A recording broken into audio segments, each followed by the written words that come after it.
नमस्कार दोस्तों, welcome back. आप देख रहे हैं कॉफी विद सुपी जैन। दोस्तों, तीन खबरें हैं कि तीन कंपनियां जिनकी मार्केट वैल्यू जीरो होने के कगार पर है, एक की तो हो चुकी है, 15 मिनट के अंदर कंपनी दिवालिया हो गई और दूसरी दो भी होने की कगार पर है। मैं तीनों का मैटर आपके साथ डिस्कस करूंगा। और इंडियन मीडिया में आप देखेंगे, और ये भंगड़े पहन लग गए, और चाइना डूब गया, मैंने 3 साल से बोला है। ओ भाई फेंको, ये वीडियो मैंने आपके लिए बनाया है। अब आप सुनिए, क्या भारत में कभी एक दो कंपनियां नहीं डूबी जो बड़े बड़े साइज की थी? ओ भाई, किंगफिशर डूब गई, नीरव मोदी डूब गया। अब आपने सुना होगा कि दुनिया का थर्ड या फोर्थ रिचेस्ट आदमी भारत का था, अनिल अंबानी, नाम तो सुना ही होगा, वो भी डूब गया। क्या उससे इंडिया डूब गया? आंसर है नहीं। अब ये जो कंपनियां डूब रही हैं, एक होता है कि आप जो कंट्री के अंदर हालत है उसके कारण डूबे हैं या अपने कुकर्मों के कारण डूबे हैं। अनिल अंबानी क्यों डूबा था?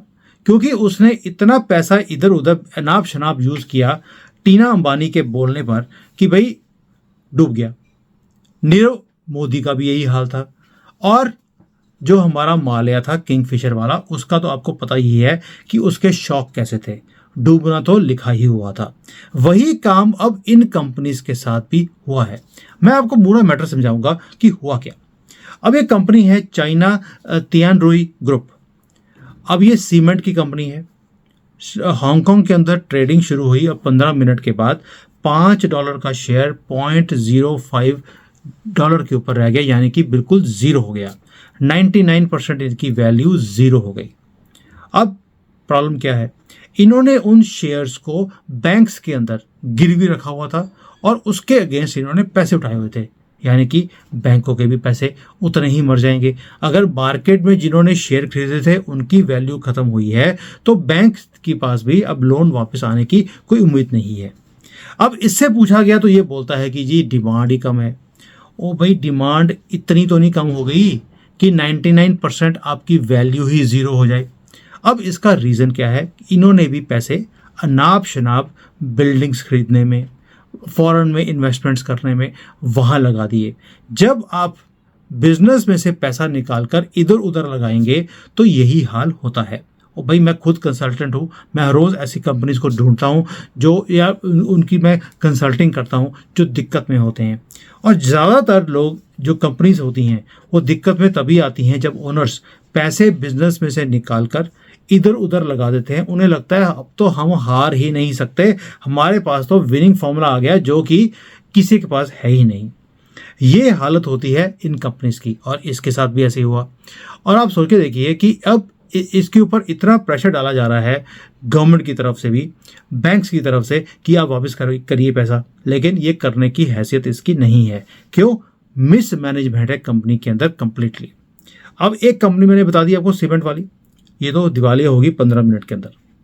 दूसरी कंपनी यहाँ पर एक और है, बहुत बड़ी कंपनी, उसका नाम है वांखा।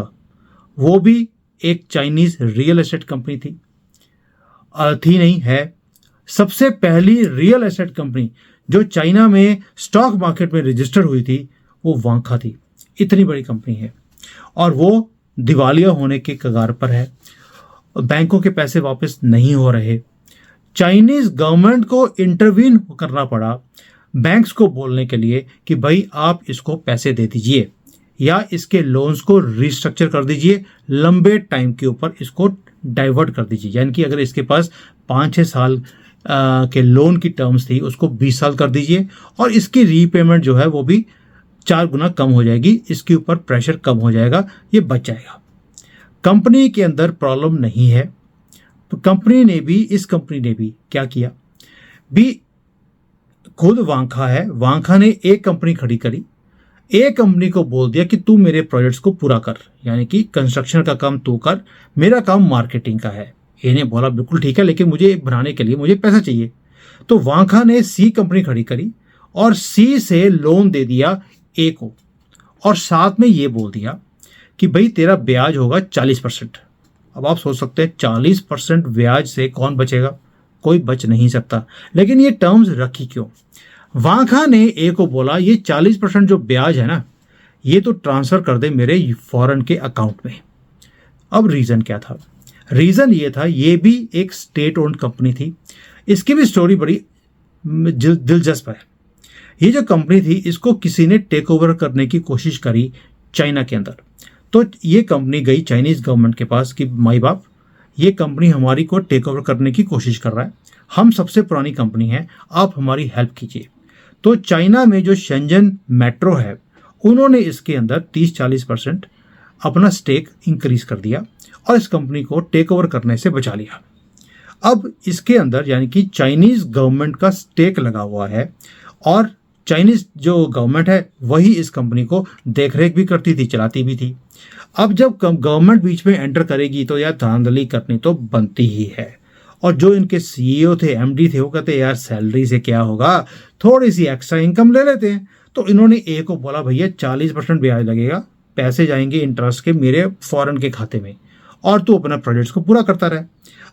अब जाकर वो धांधली पकड़ी गई, बिलियंस ऑफ डॉलर्स कंपनी में से बाहर ट्रांसफर किए गए हैं। अब इनके ऊपर केस चल रहा है और जो यहाँ के बैंक्स हैं उन्होंने कई प्रॉपर्टीज को बेचकर अपने पैसे पूरे कर लिए, क्योंकि प्रॉपर्टीज सारी ही इनके पास प्राइम होती हैं। अब प्राइम प्रॉपर्टीज कैसे बनी? क्योंकि मेट्रो का स्टेक ऑलरेडी कंपनी के अंदर था, तो जहां जहां पर मेट्रो बननी थी तो इनको पहले से पता होता था कि मेट्रो कहाँ बननी है। ये वहां के आसपास की लैंड लेकर वहां पर ये बिल्डिंग्स बनानी शुरू करते थे। जगह ली सस्ते में और बेची 100-100, 200-200, 500-500 गुना प्राइस के ऊपर। मैं परसेंटेज की बात नहीं कर रहा हूं, मैं गुना की बात कर रहा हूं। इसीलिए ये कंपनी बहुत बड़ी हो गई देखते ही देखते। तो इसका डूबना भी इसलिए था बिकॉज कंपनी में से धांधली करी गई, पैसे निकाले गए, ना कि क्योंकि मार्केट डाउन है। इनकी अभी भी नाना करते भी 30-40 बिलियन डॉलर की सेल्स अभी भी हैं। तो वांखा की जो कुछ प्रॉपर्टीज है बेचकर बैंक्स यहाँ पे पैसे पूरे कर लेंगे। तो वांखा डूबा है, लेकिन गवर्नमेंट भी पूरा इंटरवीन कर रही है कि ये डूबनी नहीं चाहिए। जैसे एवरग्रांड को सपोर्ट कर दिया, कंट्री गार्डन था यहाँ पे एक और रियल एस्टेट वाला, उनको भी सपोर्ट कर दिया और उनको बचा लिया गया। गवर्नमेंट पूरी लगी है कि कहीं भी रियल एस्टेट के अंदर ये जो डाउन ट्रेंड है ये ना आए। यहाँ पर प्रॉपर्टी की जो सेल्स हैं वो इंक्रीज होनी शुरू हो गई हैं। अभी उतना नहीं है जितना कोविड से पहले था, because people are still waiting कि यार और प्राइस गिर जाएगी, क्योंकि ऑलरेडी 25-30% प्राइसेस गिर चुकी हैं। और प्राइसेस गिरने का रीज़न एक और है, क्योंकि यहाँ पे प्राइसेस बहुत ज़्यादा हाई हो गई थी। जो 50 लाख का घर 5 साल पहले था आज 5 करोड़ का है। भाई आप सोच के देखिए, इतनी तेज़ी से कभी प्राइसेस बढ़ सकती हैं। रियल एस्टेट वालों ने भी धांधली करी पूरी अच्छी तरह से, उसके कारण अब थोड़ा सा मार्केट करेक्शन होना बनता है। ये कम से कम 50% प्राइसेस नीचे आएंगी, which will be a very realistic price. तो ये 2 साल अभी और ये स्यापा चलता रहेगा, और ये 2 साल और फेंकू लोग जो हैं भारत में, वो 2 साल और यही काम करते रहेंगे। और देखो जी देखो, वो डूब गया जी, डूब गया, बस अगले महीने टुकड़े चाइना के। 3 साल से वो यही बात बोलते हैं। अब दूसरा का मैटर आपको मैंने समझा दिया वांखा का।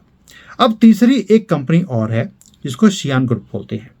ये भी बहुत बड़ी कंपनी थी एक, और शियान जो कंपनी है इसने यहाँ पर सिटीज़ को डेवलप करने का काम पकड़ा हुआ था। यानी कि पूरी की पूरी सिटी ये डेवलप करके 2-3 साल में बनाकर ये गवर्नमेंट को देते थे या किसी भी रियल एस्टेट को दे दिया और वो आगे बेचते रहते थे।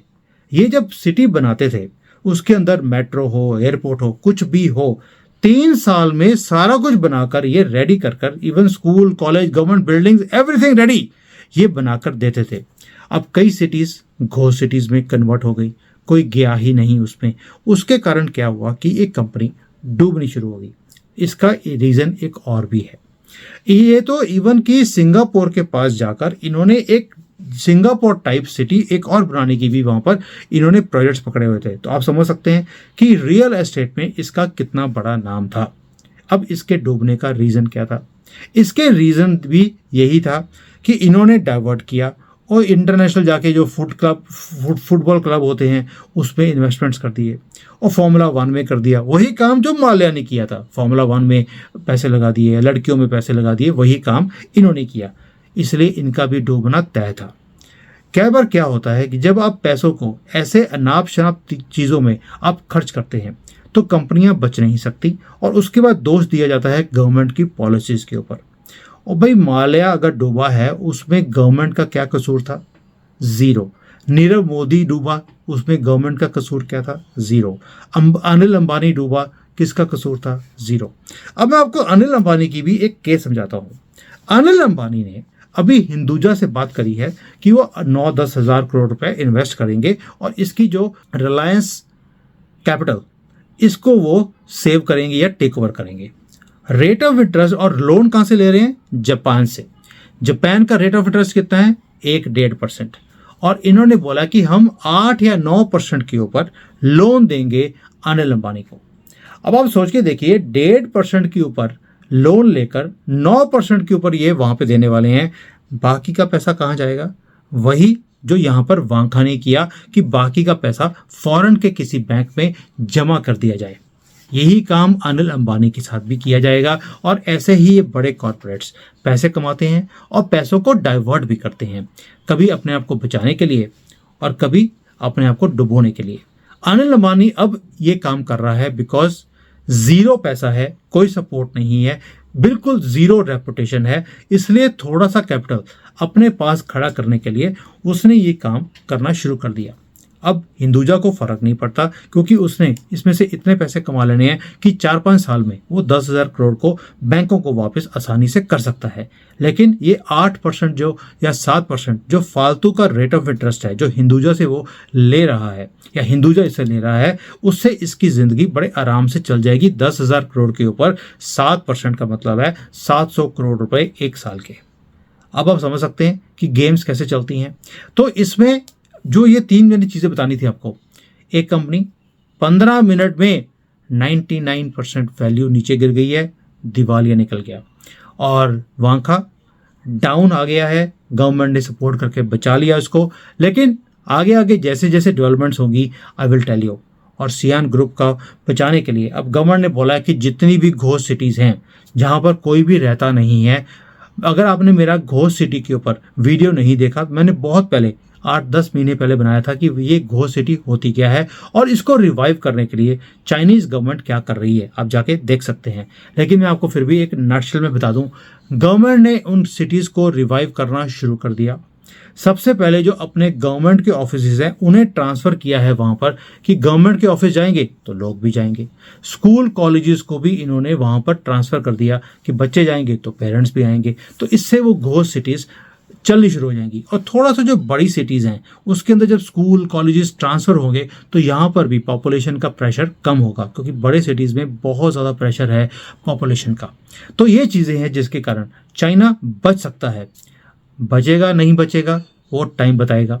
मेरी अपनी जो कैलकुलेशन है, क्योंकि मैं यहाँ बैठा हूँ, मैं मार्केट में हूँ, मैं लोगों से मिलता हूँ, गवर्नमेंट के ऑफिशियल से मिलते हैं हम लोग, पॉलिसी मेकिंग में वो क्या सोच रहे हैं वो हमारे पास पूरी की पूरी खबर होती है। मैं वो चीज़ आपके साथ डिस्कस करता हूँ कि जो ये फेंकू लोग हैं इनको कभी पता ही नहीं लग सकता, क्योंकि इनको सिर्फ सेंसेशंस क्रिएट कर कर अपनी दुकानदारी चलानी है। मेरा कोई दुकानदारी नहीं है दोस्तों, आपको मालूम है। मैं सिर्फ जो फैक्ट है वही बताऊंगा, वरना मैं कोई वीडियो बनाता ही नहीं हूं। ना तो मुझे दाऊद के ऊपर वीडियो बनानी है, ना ही मुझे ये जो अभी मरा है, जो भी था ABC पाकिस्तान में, मरा या नहीं मरा मुझे कोई मतलब नहीं है। जब तक मुझे उसकी 13वीं की खबर नहीं आएगी मैं वीडियो नहीं बनाता हूं, क्योंकि मुझे सेंसेशंस क्रिएट करके अपने व्यूज़ नहीं लेने हैं, मुझे फैक्ट्स दिखाने हैं और उसी के ऊपर मैं लगा हूं आज तक। और मेरी बड़ी खुशनसीबी है कि मुझे रविंद्र पंचोली जैसे आदमी मिले जो कि बिल्कुल सटीक इंफॉर्मेशन इकट्ठी करके मुझे देते हैं। ये वाली इंफॉर्मेशन थी अभी, ये मुझे राजकुमार जी ने, दीप असीजा जी ने देहरादून से, बहुत अच्छे मित्र हैं, मैं मिलने भी गया था उनको, और वो पूछते रहते हैं कि यार इसकी सच्चाई क्या है। फिर मैंने पूरी इन्वेस्टिगेशन करी और उसके बाद आपके लिए वीडियो बनाया। I hope you like it and please ये जो सेंसेशंस क्रिएट करते हैं इन चीज़ों से बाहर निकलिए, क्योंकि आप कितनी जल्दी बेवकूफ़ बनते हैं ये आपको अंदाज़ा भी नहीं है। और ये लोग आपको बेवकूफ़ बनाकर आपके ऊपर हंसते हैं और अपने व्यूज़ को इकट्ठा करते हैं। नकारिए इन लोगों को और थोड़ी सी अपनी अकल लगाइए और थोड़ा गूगल करके सर्च कीजिए कि सच्चाई क्या है। थैंक यू, जय Hind, Vande Mataram. Hi there. If you liked the video, please don't forget to smash the like button, subscribe to our channel, and activate the bell icon so that you receive all notifications whenever we upload a new video. Thanks for watching.